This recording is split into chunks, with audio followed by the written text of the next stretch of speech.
I'm Mary Nightingale. Welcome to the Piper podcast, where I talk to successful founders about how they built their brand legend, how they did it, where they are now, where they're going, where they want to be, and where they are on the 7-17-70 journey. Number of employees, sites, turnover, whatever. These are the key inflection points which Piper believes indicate the need for step change. With me today are Howard and Vivien Wong, founders of the hugely successful brand that is Little Moons, the bite-sized balls of mochi ice cream that have become big news. Well, welcome to both of you. How nice to meet you. Thank you. Thanks for having us. Great to be here. Well, explain about Little Moons for the very few people who are out there who haven't actually tried them.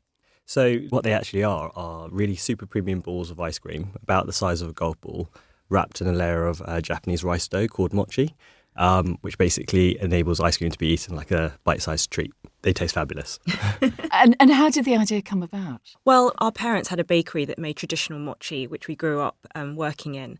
And as we grew up and travelled, Howard tried it in the States and I tried it in Japan. And we just thought this would be such a brilliant product to bring to Europe. And your parents came originally from Malaysia, is that right? Yeah, they're both Malaysian Chinese. And I think across Asia, they have this similar rice dough in different countries under different names. Explain exactly what mochi is. So mochi is ground rice flour mixed into a dough, and it's steamed and pounded, and so it's quite special texture. It's quite chewy. I think it's called a Q texture, and it's quite unusual. A Q texture? What does that mean? Yeah, it's a texture that we don't have in Europe, where it's a little bit chewy, and we don't have that texture really in a lot of foods here. But the idea of combining mochi with ice cream hadn't been done before, had it? It has been done in the States, and it has been done in Japan as well, but it wasn't anything that we tried in Europe. So when we tried it, we just thought this is such a brilliant combination of textures. So when my parents used to make mochi combined with the red bean, which is the traditional mochi. Like it's a dumpling-y exactly, looking yeah. thing. When we shared that with friends, they would find it quite unusual because you'd have the unusual texture and then the unusual filling. However, when we tried it with ice cream, you have this slightly unusual texture, but the ice cream is so familiar. It goes really well together, and I think it means that people just love the two combined textures. Is it kind of like Marmite? Do you kind of love it or hate it? We actually embrace that because we've always thought we'd rather have people that were passionate fans of your product or really didn't like it rather than people who just thought, yeah, it's all right, it's not bad.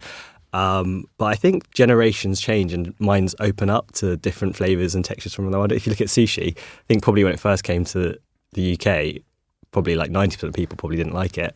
And now it's got, now it's a huge thing. I think as people have travelled more and become more open to culture, like London is now the food central of the world. You can get any cuisine anywhere. And so I think we've benefited from that. Yeah, definitely. So what were you doing before you did Little Moons? So I trained as a chartered accountant and then went to work in the city, although I like to say I've been clean for 13 years. But in the whilst we were doing all of that, we did always used to help our parents in the bakery in the summer holidays at school and every summer holiday and weekends. If you're running your own business, as our parents were, you have to draw on every single resource, and your children definitely are one of those. So we'd often be helping our parents all through before starting our businesses. Very strong family units. Very strong. And so I think that's why a lot of people ask, how can you work with your brother? But our family ties are incredibly strong. And I think that's definitely one of the reasons why we've worked so well together. Were your parents ambitious for you? Did they push you hard? I think they did, but in terms of wanting to go into the family business, they actually never put pressure on us to do that. In fact, they worked hard, they used to tell us, so that we could, have the opportunities that they didn't have and that we wouldn't have to work that hard doing a family business. So there was never pressure to go into business. But then after a few years working in the city, I think my parents became more supportive of us, like pursuing our dreams. I think they were really keen for us to do well academically, just so that it didn't close any doors. And so I think if you do well academically, it just means you can choose. It's easier to choose what you want to go into and what you want to do. But my mum always said to me, particularly as a woman, you've got to think about what career you have because it is hard. And I think in the 70s when she'd had me, employers were less understanding of the role that mothers play and the pressures on them. And so I think she found it quite hard to have children and continued working, which is why she ended up starting her own bakery. And so from a very young age, she said to me, try and choose a job where it's easier to be a mum. And so I always could see that I wanted to start my own business. That was one of the reasons why. You just have more flexibility if you're running your own business. And also, do you think that kind of entrepreneurial spirit is almost sort of bred into you? I definitely think growing up in a family business kind of opens you up to the world of business at an early age, and that kind of gives you opportunities that some people might not have. But I also think that, looking back, it was a really typical sort of Asian family unit. And I think the learnings from that, when we started the business, I can look at my parents' business and think, why didn't it grow bigger or more? And with a family unit, you tend to sort of keep things in the family. And I went to a business conference or an entrepreneurs conference really early on in the journey. And someone gave a speech sort of talking about how the most successful entrepreneurs tend to be the most trusting people. And the reason for that is that they tend to sort of put faith in their team and let them go about and go off and do things. And unless you have that trust in people, your business is never really going to grow if you're trying to do everything yourself. And I think that really impacted me and my mindset on terms of how to grow Little Moons when we set up building our business, because their business was a really small one that was really stable over time, whereas we were always looking to grow, fast. And I think what was really helpful was going to work in wider business so you could see the business processes and systems and how a best-in-class business ran. And I learned a lot from that. Were you both in the city? Yes. Both. How much of a risk did you feel you were taking when you both gave up these very, highly paid, stable, interesting, aspirational jobs, and you decided, no, we're going to step away? Well, we didn't do it exactly the same time. We talked about it, and I left at first because I was the older one, and just started the business, started curating. I worked with my dad on the recipe together, and it took a while for us to get that together. I mean, Howard was always involved at the weekends as well, but that's what I did for the first 2 years. We refined the recipe, and I started getting our first clients in. And when we first got, so Yo Sushi was a huge client for us. We won them quite early on, and a few of the other restaurants. It looked like it was going to be a business that was going to work. And so after that, Howard joined the business because there was, it wasn't able to support both of us at the beginning. So it was just a step-by-step process, but it was definitely a leap of faith. And I think one of the catalysts for me was my dad was first diagnosed in 2004 with cancer. And that was really a seminal moment for me because you just realise how short life is. So you either decide to do something and you've got to go for it. Otherwise, you can't wait forever. So that was definitely something that made me realise, if you want to do something, do it now. And you had that time working with your dad and developing the product. He must have been so proud of you. I hope so. I think he would. I know he looks down on us every day, and he would be really proud to see where we've taken Little Moons. But yeah, that was definitely a seminal moment that made us decide. And he passed away? He passed away in 2018. So although he was diagnosed in 2004, he then went through treatment and he was in remission for 10 years and then it came back. So I think it was lymphoma, so it was quite a slow-growing cancer. But as you say, you've done this amazing thing and he would be so proud. Piper talks about building brand legends. And at the heart of this is the real importance for brands to stay resolutely true to their purpose. What would you say Little Moon's purpose is? We didn't set out with an intentional purpose. We just wanted to create the best tasting mochi ice cream, and we knew that we wanted to elevate it and bring it to as many people as possible. But as we've worked on our brand purpose, we've defined it as bringing little lifts that spark positivity. And the reason for that is, when you make ice cream, you're ultimately in the business of bringing joy to people. It's a really joyful product. But what makes Little Moons really unique when we really asked ourselves, what's it bringing to our consumers? We kept getting this term used, which was, it just gives me a little lift. Yeah. And I think that's really unique to our product because of the size format. You can sort of have one before bed and you don't feel too guilty about it. And we're a really positive brand. We've always set out to be really joyful and colourful. And I think that's what it gives to people. It makes them sort of uniquely happy. So that's what our purpose is. I'm sure I'm not the only founder. I always read the reviews that are left on, say, Ocado. And I read this one woman and she gave us 5 out of 5. And she said, after a very stressful week at work, a cuppa and 2 of these made life meaningful again. And when you hear people write about your product like that, it resonates with me as well. Because when we're so busy, sometimes you just sit down, you need a cup of tea and a Little Moons and you're just like, right, I'm reset. I can do this. And it's all about bringing a small moment of joy.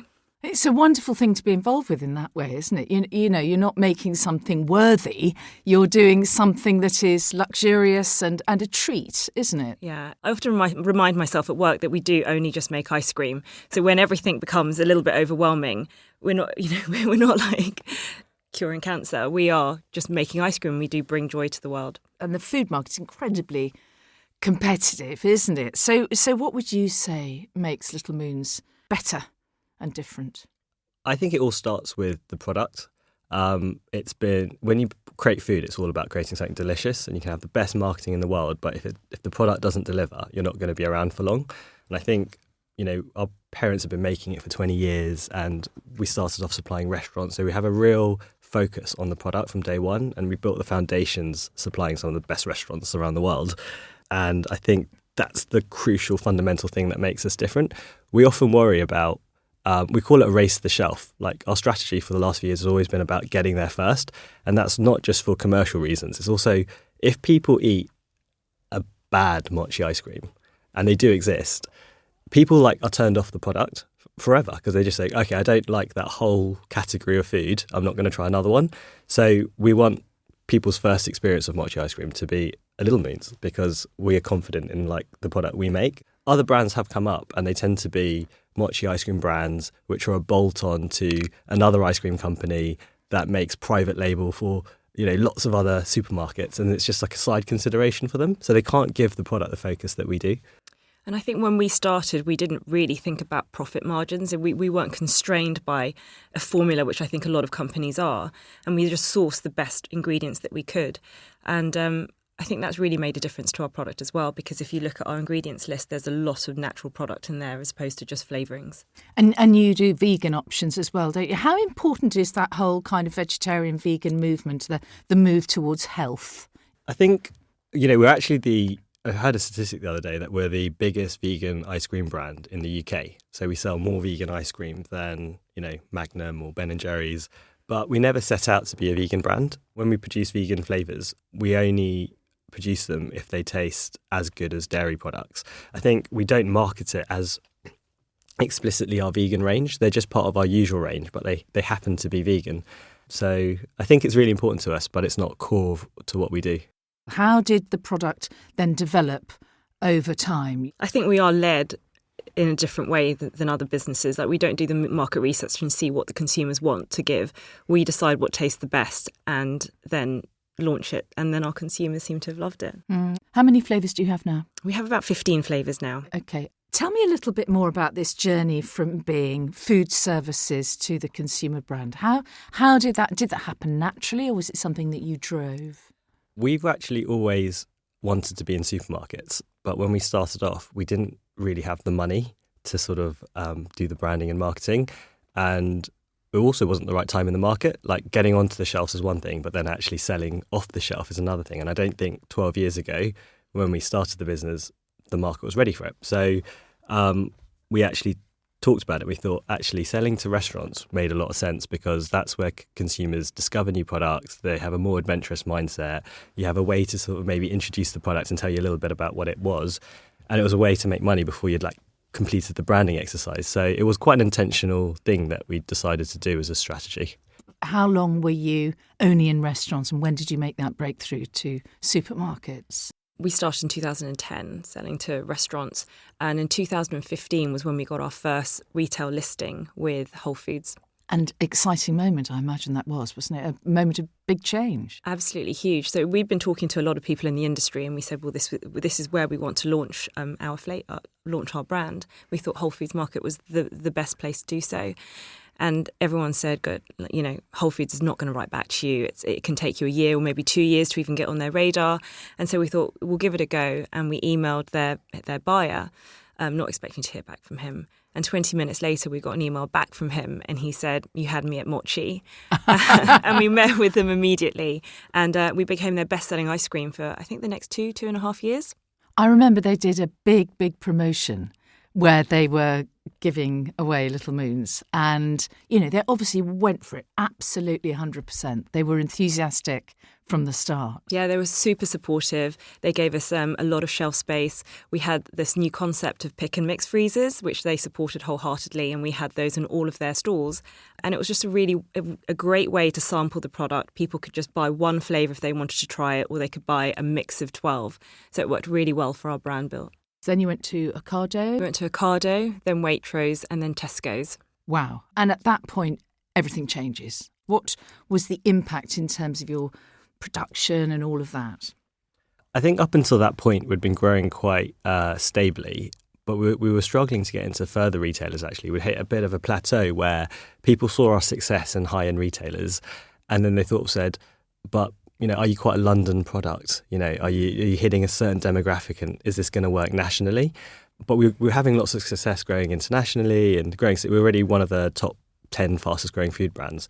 But then I think we blew up on TikTok over the sort of lockdown period, and things just went totally insane. So we went from £9 million turnover to 27 in the space of 12 months. And that's when we got Sainsbury's and all the other supermarkets kind of in 1 year. And that was a year of just the biggest change, like immense. And I think sometimes I hear you talk about, you know, the Piper 7, 17 and 17. Yeah. We blew through sort of 7 to 17 in the space of a year. I mean, how on earth do you deal with that? Well, I probably didn't sleep one single night. It was really difficult because it was right in the middle of COVID. We had already limited the amount of people that could work on our production floor because we had to space them out. Supply chain across the world was really difficult. We couldn't buy more machines because no one was manufacturing them. There was a cardboard shortage. There were no containers coming from Asia. So it was a real mix period of everything coming together and making it really difficult to grow the business. So our teams really got behind us, and we changed our shift patterns from 2 to almost 24 hours, 7 days a week. And we had the support of the team to do that. And then we also brought in some experts to help us scale our factory that really quickly. Who are your team? Have you had some people who've been with you right from the start? Yeah, so we've had people work for us, you know, from the very beginning, who know the recipe as well as we do and have worked with our dad. And as the team has grown, we've brought on more and more experts to help us with, you know, factory development, factory design, how to manufacture more efficiently, as well as marketing and sales and finance. We've had to bring on so many people to help us on this journey. You're listening to the Piper podcast, How I Grew My Brand. Today I'm with Vivien and Howard Wong, founders of the mochi ice cream brand Little Moons. Tell me more about TikTok, because it's a complete explosion where you had something like a 2,000% increase in turnover because of TikTok. I'm an old git, right? Explain to me, what does that even mean? So we had about 500 million views of videos that had been hashtag Little Moons in the space of about 6 months. And I think that's just an unbelievable amount of attention to get for a brand. It's like the dream come true for any brand. But the truth is, it's not something that you can plan for, and it's not something that we actually created by design. It's one of those magical moments in time where you just happen to sort of hit the zeitgeist. It was like we were in the middle of lockdown. All people could do was go to supermarkets, and we happened to be a new food that people were discovering at that time. And then when you watch a video of someone eating something and finding it delicious, and then you see one video of someone saying, actually, I'm not so sure about this, I don't like it, you really just want to try it. And I think it was a video that was really easy to film and make yourself, so kids could take part of it, parents could take part in it, and it was kind of like a treasure hunt at the time. We'd have people phoning the office, like a dad would say, look, I'm from Wales. I've been to 8 different Tesco's. They're all sold out. My kids have told me not to come home unless I have a pack. At this point, I'm ready to drive to London to your factory to pick some up. Or we'd go into a Waitrose and you could just see a middle-aged man just wandering through the frozen aisle looking completely lost. And I went up to him and I said, are you looking for Little Moons? He was like, yes, how did you know? And I said, I could tell. So we took him to the shelf, which was empty, and he looked distraught. But it was so incredible to have so many people looking for your product. And we also have, we call it a pop-up, but we've been there for many years now in Selfridges. And in the middle of lockdown, there were like queues of people all the way down and round the corner to Oxford Street queuing for hours for our product. It was just such an incredible moment to see. How does it actually work? Are you able to see where it was generated from? You can't actually see what the first video was, but there were a few of the earlier videos that we could identify. Where you see it come through is Tesco's calling you up saying, there's no product in shelf and there's no product in our warehouses. Can you get some to us immediately? And where the rate of sale is usually, say, I don't know, 7 or 8 a week per store, they were over 100. We couldn't actually match it because we couldn't supply them fast enough. And you get that fed back through the retailers. And I guess that's how you feel it as a business. Well, unbelievably exciting. I mean, here's you'd had a very sound business from 2010. It had been going very well. It was steady. It was, I'm guessing, profitable, all good. And then the pandemic happens. How did that feel? Exciting, thrilling, terrifying? It was such a roller coaster journey. So in January 2020, we just moved into a larger factory, which Howard and I had hotly debated, should we invest this? Because it's a huge investment in the business. It could, if we didn't do well, we couldn't pay for the rent.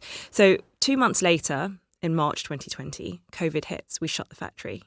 We don't know if we're going to have any income coming in. All the restaurant business is gone. When is this going to come back to normal? So you cash flow plan. And I just thought, look, by October, it'll be absolutely fine. We've got enough money to take us down through to October. And then in October, the second lockdown hits. And so you're just constantly scrambling to try and figure out how to keep your team safe, how to make sure the guys that can work at home feel part of the business, how everyone who is coming to work, the production staff, are able to supply. And thankfully, the groceries did stay open so we could supply them. But in the early days, people didn't even know that. No, we didn't know. And so that's why we made the decision to shut the factory, just to make sure that everyone was safe, because you didn't know how it was passed at that time. And then December 2020, I believe, was when Brexit happened. And that was the moment where the trade licenses have to come through and things. And so we had to navigate through that as well. So in December, we sent all of our stock to Europe because we knew it was going to be really difficult to export products out there. So our warehouse was completely empty, because January, February, March is a quiet time for ice cream. We were going to rebuild up our stocks over those couple of months. So January 21, when we went viral on TikTok, we were coming from an empty warehouse. So it was really hard to meet demand. Yeah, it's like our core consumer typically weren't TikTok users. Typically our consumer was like late 20s to 30s and above. And there's a whole world outside of TikTok that would have no idea what's going on. So we thought, okay, we need to leverage this moment and try and, get it into other media formats to cover the TikTok craze, basically. It's a great story, isn't it? We worked really hard to sort of get the wider world to hear about it. And then I guess that's when the hard work began. Initially, we were just like, this is amazing. Like, look at all these videos. Everyone was at home at the time, right? So you're like scrolling through this on your sofa. It doesn't quite feel real. I think when we went down to Selfridges and saw actual people queuing down the street, we brought down our mum because we were like, this is a once-in-a-lifetime moment where supermarkets are knocking on your door asking to get listed. But you had loads of problems to face. Like, you can't supply everyone. So do you turn people away? Do you stop supplying your most loyal customers that have been with you for 10 years because you're prioritizing new supermarkets? So we had to navigate this whole world of okay, how do we manage this? And what can we produce, not knowing what stock can come in, the supply chain. It was just a super tough year. And Viv had one of the toughest years of her life, I think, because Viv, I joked early on in the journey. I said, I'm sales and marketing. My job is done for the year. Over to you, Viv. Yeah, so we had to basically build the factory up to many different lines. We went from, I think, 100 people working in the factory to 400. And it was just so hard to put those processes in place. We didn't have the systems to run a business that size. So it put a lot of pressure on supply chain, HR, also everything of the culture, which got massively diluted, because how do you engage culture when so many people are coming through the front door? You said you didn't sleep, but in all 24 of those waking hours, you must have been battling this. So how did you do it? So like I said, we pulled on our team, and no one knows how to do this. And I think if you're going to be an entrepreneur, it's about problem solving every single day. And this is I think I'm quite good at it. So for HR, for example, you just have to try and put some processes in place. And it's not perfect. And there were lots of things that did wrong, but you just continue trying to learn and just improve. What sort of things did you do wrong? How do you train that many people? We didn't have training records. We didn't have a training plan because, the odd person would join and then they would have a week to work with someone else who would have the time to teach them. This is how you put the machinery together. This is how you make the ice cream. This is our recipe. But when you have that many people in, you have to have a full-on training academy, like systems. We didn't have a trainer like that. You can't have people making the product to the quality that you're expecting and training 10 people. And everyone cared so much that our team worked overtime, and we really overstretched everyone to make sure that the quality of product going out didn't decrease. There was absolutely no magic wand to come up with a solution. We just brought on more and more people. The guys that have worked there for many years just continued monitoring and training everyone, and it was just a labour of love and caring and just the dedication of our existing team. That's all I can really put it down to. When we talk about inflection points in the business, there are two massive ones for us. One was bringing in a non-exec director to help us in our journey, and that we did that quite early on in our journey. And how early on? When would that have been? I think it was 2016. So 6 years on from our journey, he joined us. And just having someone on board who's sort of been through it before and can kind of call on his black book of experts when times like this happen was, really helpful to get through it. So when that happened, he knew an amazing ops guy who could bring in and just do a SWAT team to help us get through it. And that's so critical. We would have been like rabbits with headlights coming towards us without bringing in great people. And the other inflection point was just when we made the decision to invest in our senior leadership team. We had confidence in the business. We'd built really great foundations, but we'd got traction in some supermarkets, and it was really about just like making it grow from that point. And I remember our NED saying, look, the time is right to invest in a senior leadership team. And we were looking for everything: marketing, sales director, ops director, finance director, all at once. And the NED was so important because, he was like, this is the level you need. Don't pay less and have, not the right experience to bring you to where you need to go. And don't pay too much because then they won't be too interested in a business of your size.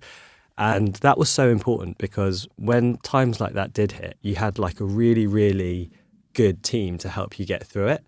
It's so difficult to imagine the size of that challenge, because it's not like you were making widgets and you could pile them high in a warehouse. It's something that has a lifespan. It has to be kept at a certain temperature. It's a fragile product, isn't it? Absolutely, yeah. And supply chain is absolutely key with that. But we are lucky that we have 18-month shelf life on the product and we're not doing a fresh product.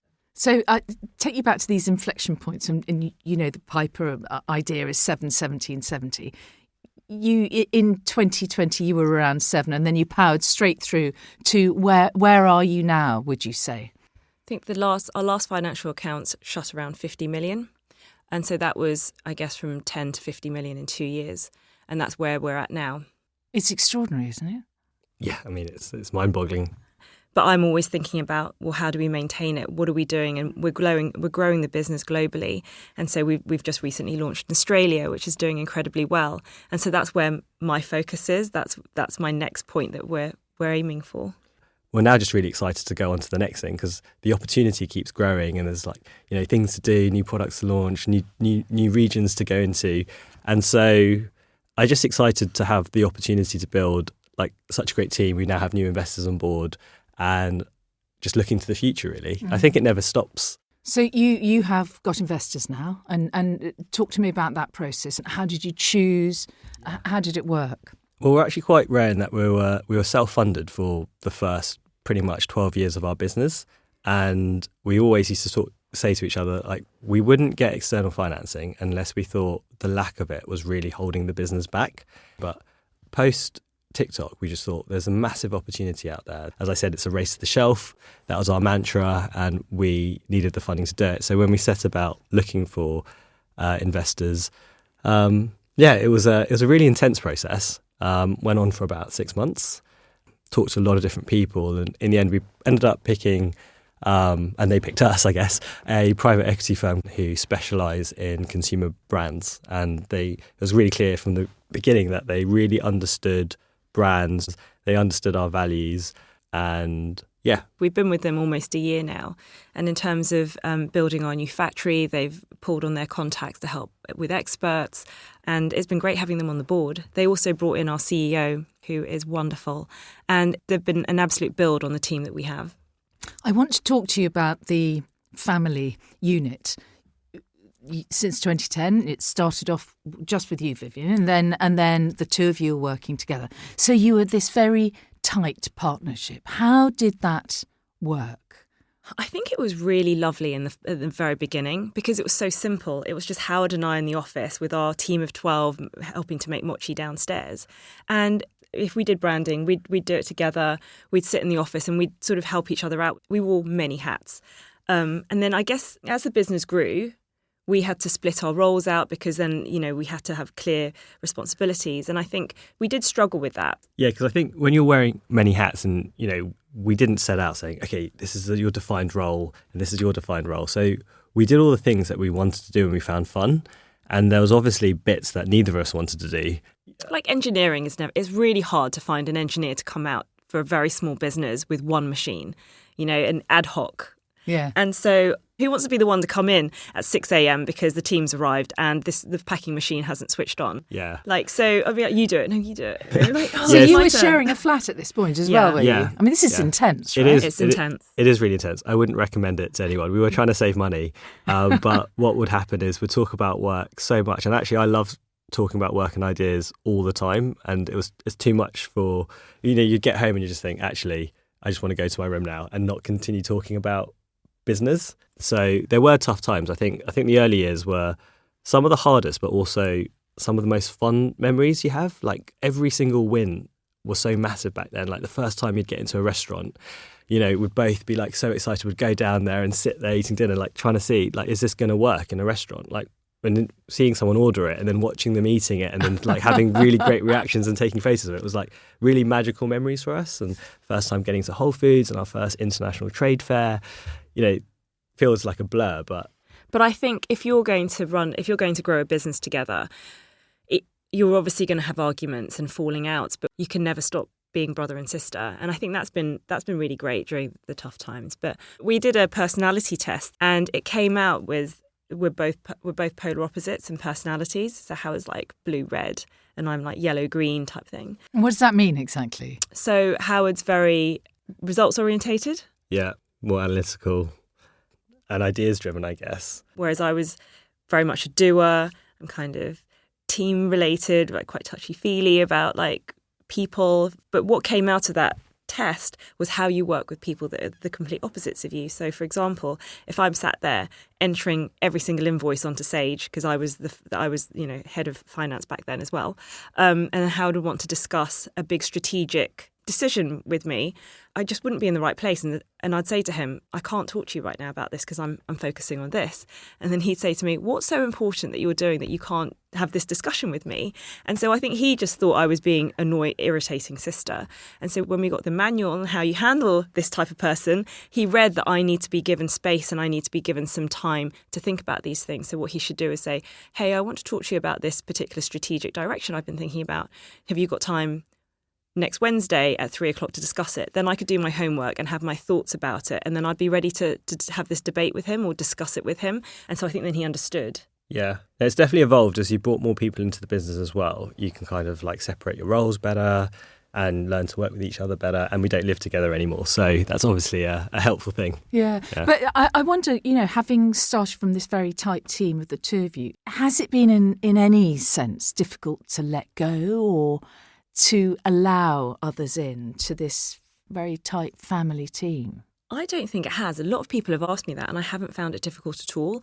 We always say we bring on smarter people than us. So you've got to bring them in and let them flourish and let them thrive. Because if you're constantly on top of them, why would you bring them in the first place if you're then going to tell them how to do something? Of course, logically, that makes sense. But you're the founders and this is your baby. And I just wonder in reality how difficult it is to do that logical, sensible thing. Yeah, I mean, big picture wise, I actually feel like it's amazing. Like the first time you see something being done and it has no involvement with you and it's been done to this incredible level by your team, it's such a magical feeling. Like sometimes we say, we're back in the day, we'd be out there literally building stands by ourselves, right? And not very well. And you see your team sort of like create these amazing events or amazing marketing campaigns. And, of course, in the early days, when you've been so used to doing everything yourself, making every decision, you can be quite micromanaging. So when you bring people in and, there'll be moments where someone has a different creative idea to you, it's a real challenge. People are nervous about joining founder-led businesses because they feel that they might not have the autonomy to impose themselves. And so I used to talk to my Ned a lot about, where's the right line and which battles do I pick? And it really is about thinking about, when do you think you're right, or when's it best to just let people get on with it? So it's not been easy. And I think as your business grows, you have to grow as people as well. You have to change as people. And I've had an executive coach for many years now just to make sure that I'm the right manager or I show the right level of leadership as we brought on senior leaders to the business. I mean, it's not unusual, is it, for founders to exit the business because guess what? They're great at founding things, they're great at starting stuff and driving stuff. They may not be that great at actually running it or scaling it. Right, absolutely. And the skills that got us to where we are today may not be the skills that we get. So that's why you've got to continually see what value you add to the business. And I feel like Howard and I still have value to add despite having an excellent CEO on board. So I think we work really well together as a team of 3. Talk to me more about taking your brand international, because you're going into Australia. And what is the plan? I mean, do you eventually go into Japan as well? Would that be the ultimate That'd be dream, selling ice to the Eskimos. Yeah, right? exactly. We've actually always been really internationally focused. So, one of our first trade shows we did was Anuga in Germany. But what is our strategy? So we talk about international markets rather than export markets. And it's sort of a mindset thing, right? You're not just shipping stuff abroad. You're building an international market. And we sort of separate them between key strategic ones where we're actually building a team or potentially see it as a place where we would build our own team on the ground. And then we have other markets where it's more about working with distributors and supporting them with marketing. And so we kind of separate them, and they're always fighting for attention. There's always a balance between going over after too many markets and not putting enough focus into your key ones. But we've just launched into Australia, which is going super, super well. I think we're the best ice cream launch that they've had there in years, but don't want to brag. Oh, go on. Yeah, but they basically, sometimes I look at Australia and I think, why didn't we hit it earlier? It just makes total sense. The Anglosphere, they eat 3 times as much ice cream as the average Brit. And it's quite a foodie culture, and they're quite used to sort of an Asian influence being in Australia. So it's going super well for us. Do you run everything from the UK?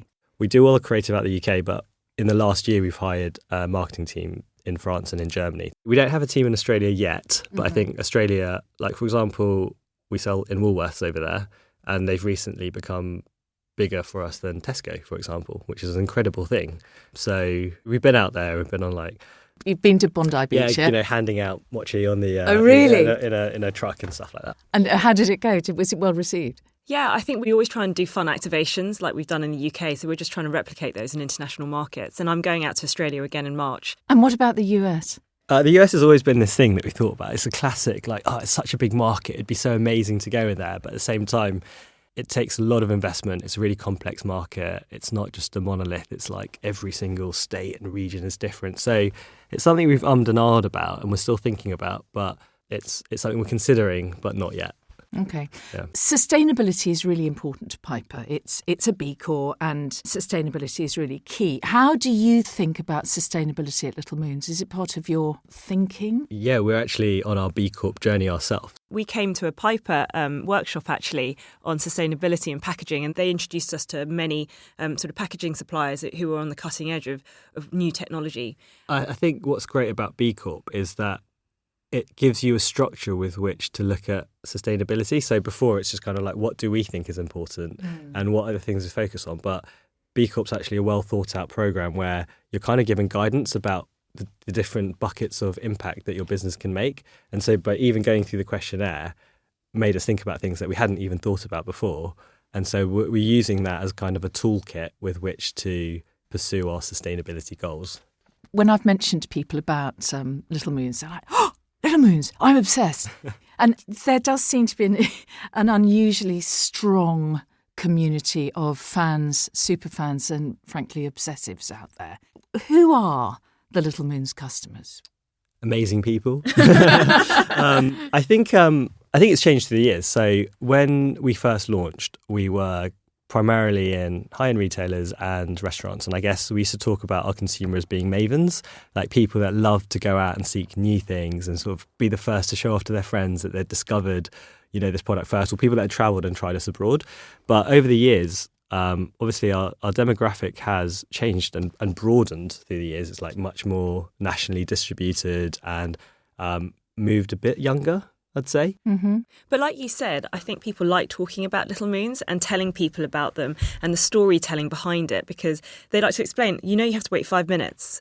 And, that anticipation. Oh, you have to wait 5 minutes, do you? So after you take it out the freezer, you've got to wait 5 minutes so that it gets the right texture. And then people like to explain, some people like it softer, so they leave it out for 10 minutes. A lot of people like to advocate Little Moons and tell our story. And I think that spread through word of mouth. And it's the best way to do it if you've heard about it through a friend as opposed to advertising or an influencer. And I think that's really how our community liked talking about Little Moons, and that's how it's really spread. I think the challenge was building a category from scratch. So having to explain to so many people what mochi is. I've had to explain it's a soft, sweet dough every day for about 11 years of my life. And so, I guess that comes with its challenges, but it's also, I guess, our source of strength that we were building something completely new. But that's also part of our magic. Do you work with influencers? Yeah, we do. Yeah? Quite a lot, yeah. We tend to work with micro-influencers and people that are genuinely passionate about Little Moons. Like, it's really rare for us to pay someone to cover us. And we're really fortunate to have like this really loyal fan base that kind of are happy to support us. I think we're a company that is an example of how social media can really change the course of how a business goes. So here you are with this massive success that you have created. What do you put your success down to? I've thought about this a lot, actually. And I think that whilst we've worked really hard on the business, as everyone does, and we've got a great brand, as many people have, and we have a really good product, and Little Moons is just a recipe of all those things put together. I think there has to be an element of luck with timing to make a company a success. How much do you think is down to luck and timing, Howard? I think luck and timing plays a huge part, but I think that a huge amount is also you kind of make your own luck.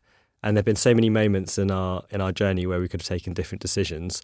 And looking back, I think, we've made some right decisions here. There's some calls we could have made massively wrong. And I think by and large, we've navigated it quite well. But so much of it is down to luck and timing. And also we're born into a family that kind of made mochi. I mean, that's not down to us. We just happen to sort of be in that situation. Yeah, and you've got to make the most of, say, the luck. So a lot of people say you were so lucky to have gone viral on TikTok because it's not anything that you can manufacture. But then I guess where our skill was to turn that into long-term success. What does success mean to you? God, I guess looking back, for me, being successful means that I'm able to live my life the way that I want. And what I mean by that is I have time for my family, which is really important to me. And I do work, which I find incredibly fulfilling. I'm lucky enough to go to work with people that I really enjoy spending the day with. And, I think I feel successful because I feel a great sense of happiness and fulfillment in my life. That's what success is to me. Are you able to properly enjoy it? Because you described, the year where you hardly slept and so on. I mean, have you managed to make a better sense of balance and perspective, do you think? Yes. So this year I've definitely decided to be more intentional with my time because like I mentioned before, my dad's illness really put things in perspective, especially with time. And time is short. So use the time that you have left in a meaningful, fulfilling way. And I lost that in the last 2 years of absolute nuts. But I think it's fine if there's an end in sight. But now that's over, I do feel like it's personally, broken me. And so I'm refocusing on my health. I'm refocusing on time with my husband, time with my family, time with my friends, all these things that you lost when you had to focus on work. And I think during your life, there's always going to be time where you've got to maybe focus on your kids we were talking about earlier, or different elements of that are pulling your attention. But as long as you recenter and remember the important things in life, which is friends, family to me. Howard, what do you think? Success for me is about creating a company that you're like proud of. But the excitement comes from, a constant state of improvement. So going on this B Corp journey, improving our processes and, the benefits we give to our team. And I just see further sort of improvements in the company as being successful. And on a personal level, I do think it's been a crazy ride, and different times you prioritise the business over yourself. But I feel successful in that for, I'm able to balance my personal life, my health and the company. And I feel like in a good place right now. So that's success to me. Has having made money changed your perspective? I think it's nice to not have to worry about bills, but we've never been led by financial success. I think we've always run the business that way. We've always reinvested every single penny back into the business. We've not paid ourselves very much money at all when we could have. I've always felt like I've had enough, even in the early stages of the business. And I've always kind of known that material or financial success is such a small determinant to like how happy you are. So even before, we had a deal coming and we're about to get quite a lot of money, and I kind of already knew it wouldn't make that much impact on my life. And so as it's happened, it's been a year now, and I think if you ask any of my friends, like I haven't changed. My lifestyle hasn't really changed, actually, to be honest, in any like meaningful way. Like you might drive a nicer car, but that means nothing. What's it enabled you to do? I mean, do you, for example, how do you feel about philanthropy? Is that high on your list of priorities, and what interests you in that area? I think having the freedom to dream and the time to think about that now. So I have more time now to give back to the Prince's Trust, which is a charity I've supported for many years, but I didn't have the time to go and see and mentor some of the young people that they help. So now I have, luxury of time. Right? The luxury of time. And now we've brought on more people in the business. I have the luxury to focus on the culture and values of the business rather than running the day-to-day firefighting. And that's, to me, the luxury of having investors in and being able to add that element of time and thought to that process. I strongly support women in businesses because I think it's a real way that you can change your life, particularly with the Prince's Trust. You've got the Women Supporting Women initiative, and women were more impacted by COVID than men were because they had to do the childcare at home. And I think if you start your own business, you are captain of your own ship. You can work after you put the kids to bed. You don't have to put any FaceTime in. The fruits of your labour are there for you to see, and you don't have to prove that to anyone else. And so that's something that I've really had more time to think about and support. And I'm also a great supporter of the Buy Women Built initiative, which also champion other women who have owned businesses and other entrepreneurs. And I think if we pull together, then it's a real source of strength to help each other grow businesses, and that's something that I've really enjoyed having more time to help with. What about you? For me, the biggest thing has been having the time to think about things, because the last 2 years have been so crazy. You've got all your attention is in the business, and so as sort of a British Chinese person growing up and didn't have many role models in business, I'm really keen to support kind of the Southeast Asian community, and so giving back time to talk and give speeches and things like that has been my initial route. I don't think I've got worked out a long-term philanthropic plan, but it's exciting to be able to start thinking about that. Well, I was going to. That was something I wanted to talk to you more about. How important is your heritage to you? You say there are very few role models in terms of being British Chinese, for example. I mean, is that something that? Yeah, how important is that? Do you think? I think it shaped me quite a lot through my life. Growing up in London really helped because we weren't, I've read about other Asian people growing up in a small village. They were the only Chinese people here. In London, it's always been so international. I've always felt part of a Chinese community. We met with other Chinese kids, like in Chinese school on Sundays. And so, our food and our heritage, like I haven't felt that different. And I've been quite proud to bring that to the wider community. So mochi's so unusual, and we've made it more widely available. It's now recognised more as a product. It's kind of mainstream now, and it's isn't now it? mainstream. Yeah. And that's something that I've been really proud of. Yeah, I think when you're a kid, I remember my parents being like, "Why don't you bring some red bean mochi to your friends? They'll love it." And you'll be like, well, I think they're going to take the piss out of me if I show them this food, if I'm being honest. And kind of, I think a lot of people in the kind of Asian community share that kind of childhood experience of people kind of making fun of your food. So for us, it's a real source of pride that we've managed to take something that was initially so alien to sort of Western culture. And a lot of people when we started thought, do you really think this will work in the UK? Like, are you crazy, basically? And so I think within the Asian community, Little Moons is a bit of a source of pride that we've managed to take something from kind of our heritage and made it quite an aspirational thing to like.